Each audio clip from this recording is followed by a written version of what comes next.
ଏବେ आम राज्यर मुख्यमंत्री श्री नवीन पट्टनायक आनिले आउ गोटे नुआ योजना जो योजनार ना होची मुख्यमंत्री सुध फेरस्त योजना। यह योजना माध्यम आपण सब सुध फेरस्त मिलिबो।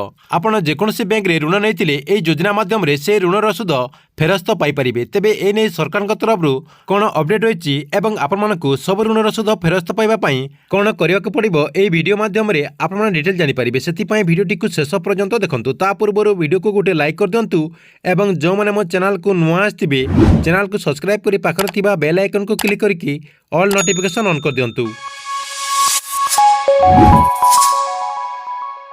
राज्यर अणु क्षुद्र और मध्यम उद्योग क्षेत्र में व्यापक नियुक्ति सुजोग सहित ग्रामांचल अर्थनीति को मजबूत करने लगी मुख्यमंत्री सुध फेरस्त योजना को आरंभ कर कोविड महामारी पर राज्य में एमएसएमई क्षेत्र में क्षति सम्मुखीन होता यह दृष्टि रखी उद्योगी मान क्षति भरण पर सरकार तरफ यह सुध फेरस्त योजना को आरंभ कर चलित मास 15 तारिख सुध फेरस्त पर आवेदन प्रक्रिया आरंभ हो जहाँकि आपको यह वीडियो डिस्क्रिप्शन में लिंक दे देछि। यार जो गवर्नमेंट वेबसाइट रही इच्छुक व्यक्ति मैंने से वेबसाइट को जाकि आवेदन करेंगे। क्यों मैंने या आवेदन करेंगे और यार लाभ पाइपर देखूँ 2020 मसीहा एप्रिल 1 तारिख पूर्व कार्यक्षम होता एमएसएमई यूनिट सुध फेरस्त पर आवेदन करेंगे। आपड़ जेकोसी बैंक ऋण नहीं एमएसएमई यूनिट गुड़िक यह सुविधा पाइपर।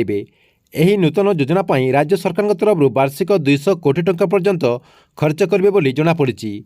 ठीक अच्छे एथिला आपनक पई बहुत बड़ गोटे अपडेट। आपनक वीडियो केमती लगिला कमेंट बॉक्स रे निश्चय गोटे कमेंट करंतु एवं गवर्नमेंट जेकोसी नुआ योजनार अपडेट जानिबा पई एही चैनल टी को रेगुलर देखुतांतु।